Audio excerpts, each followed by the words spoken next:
I was the FBI's lead international kidnapping negotiator. I handled the kidnapping negotiation strategy of every American kidnapped overseas. You might ask yourself, how often is Chris Voss busy when he's doing that? Well, it's a big world, and there are a lot of Americans doing stupid things in crazy places. Some of you in this room managed to get away with some of that. So before the earthquake in Haiti, we've got just kidnapping is out of control. But it's dual nationals. They don't know they're grabbing Americans, which comes to be the case in many cases of Americans being kidnapped overseas. Bad guys think they got a local, happens to be a dual national. One of the great things about the United States of America, do you know how many countries in the world that you're a citizen of that country if you're born in that country? Like, I grew up thinking that was just natural and normal. Yeah, I was born here. Of course I'm a citizen. It must be that way everywhere. One other developed nation, Canada. Not one country in Europe. Not Australia. You think you're born in Australia, you're an American citizen there, or Australian citizen, they'll laugh at you. It's a birthright that we take for granted. It's one of the great things about this country. The country's not perfect, a lot of good things about it. What does that have to do with this story? Haitian moms know that the very best gift they could potentially give their child on their child's first actual birthday is a gift of American citizenship. One way or another, Haitian moms, by hook or by crook, find themselves on American soil so the child can be born American citizenship and all the things that immediately brings with it. So the kidnapping business model in Haiti at the time, this is before the earthquake, and kidnapping is a business. It's a commodities business. To us, it's horrible. To them, it's another day at the office. Understand the business that your counterpart's in, how they see it. How you see it doesn't matter. Wish it did, doesn't. It's a business in Haiti. Business model is, it's a great business model. Carjack a car with more than one person in it. Keep a car and a person. Let the other person go. They're going to let them know. They were in a car with them. They probably know who their family is. You can tell them they got kidnapped. If they got enough money for a car and gas money, they probably got enough money for a ransom. You got a car in Haiti at the time, you probably got some money. It's a great target for a kidnapping. What happens if, the person you grabbed was one person in a family nobody likes? You still got a car.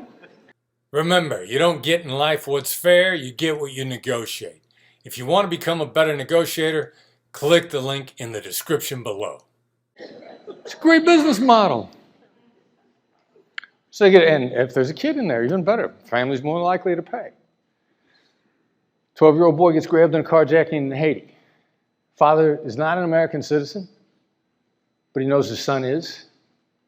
And he's told that the FBI is going to help him.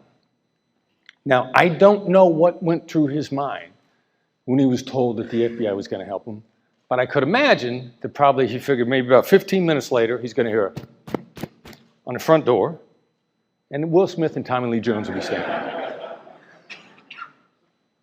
Maybe they might have FBI hats on, who knows?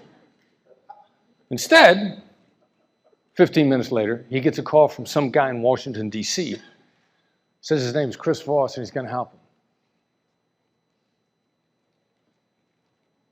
He literally says to me on the phone, "You're in Washington, D.C., how are you going to help me?" How long have I got before he hangs up? Seriously, what do you say? What do you say to this guy? How do you lay this out? How long before he hangs up? Maybe 10. Everybody you deal with, maybe less intensely, when they interact with you, says to themselves, how are you going to help me? They don't, with less intensity, but it's the same question, everybody that you interact with. It's not an unfair question to ask. How are you going to help me? Now, I've done this wrong before. How do I know what to say? Because I did it wrong before. Remember the first time I was in the Philippines on a kidnapping, which I'm going to tell you about in a couple of minutes. I showed up, the FBI's expert, which pretty much at the time made me the expert for the United States government. And I'm walking to a room that in the Philippines, everybody below the president, everybody but the president of the Philippines is in the room. Secretary of Defense, president's personal advisor, all the cabinet members. Who are you? Why should we rely on you? And I make the mistake of trotting out my resume. FBI, this many years, not only trained to Quantico, But I teach at Quantico now. I wrote the book at Quantico. Lay out my resume, my experience. They might as well have yawned in my face because they'd never seen me before. So I've made this mistake before. And you guys know a resume correlates loosely with whether or not you know how to do a job.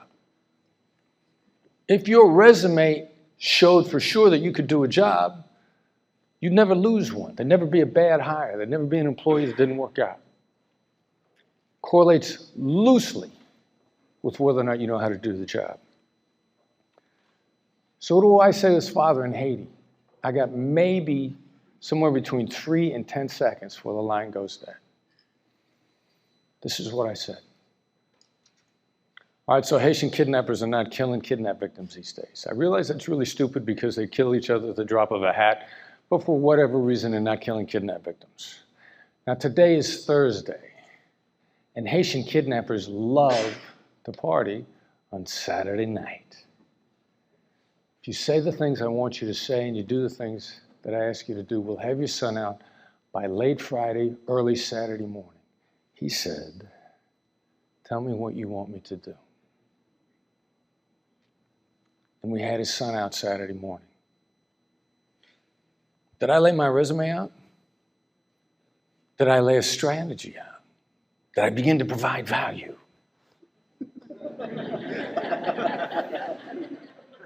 What's your value proposition? What I did was I showed him in less than 10 seconds that I saw what he was looking at. And I offered the slightest amount of insight into the dynamic. And anybody that you deal with, the first question they ask themselves is, do you see what I see? I didn't say, I understand, to try to shortcut the process. It doesn't take that much longer. It's a delay to save time. 10 seconds, 15 tops. Telling him in no uncertain terms, there's no doubt in his mind that I see what he sees. And I have the slightest, and if I see what he sees, the chances are that I got answers to it are very high. He never asked me how many kidnappings I worked. He never asked me how many kidnappings in Haiti I worked. The qualifier questions, how long you've been in this industry, what's your resume, how many times you've done this before. He didn't ask me how many kidnappings I'd worked in Haiti. He never asked me how many times I've been to Haiti. You know how many times I've been to Haiti? Never been to Haiti. He didn't ask me what languages I speak. Do you speak French? Do you speak Creole? You may ask yourself, Chris Voss, and I was the international negotiation coach, really. I coached negotiations all over the world. How many languages does Chris Voss speak? By now you realize the answer to that is almost one. Ain't a lot of languages in there. I'm happy with complete sentences. And don't hold me to the pronunciations. But I understand negotiations. I understand my negotiation skills. Here's the bad news for you. What's the bad news? It only works where people are involved. It won't work any other time. Because I get asked all the time, does it work in real estate? Does it work in media to media negotiations? What stuff doesn't work? It doesn't work. It doesn't work where people aren't involved. So I'm going to talk to you get you out of a couple of bad habits real quick. What's hurting you the most in your negotiations? You're addicted to yes. I mean, you got a bad addiction to yes. You didn't know it was that kind of a meeting, right? Hi, I'm addicted to yes. Hi, Chris. Here's the problem with yes. We're all taught it's a goal. It's a goal at the end of the rainbow, where we want to go. Do you want to be a better negotiator? Would you like to make more money? Would you like to have more free time? Bigger house? Buy my book. Boom.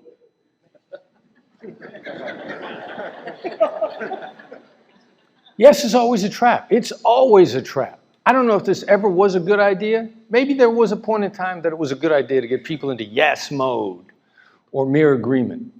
The theory that if I get you saying yes to the little yeses, the chances are that you're going to say yes to the big yeses much higher. There's actually a study out there that says that works. If you hear there's a study that says something worked, take a hard look at the study, see if you agree with how it's done.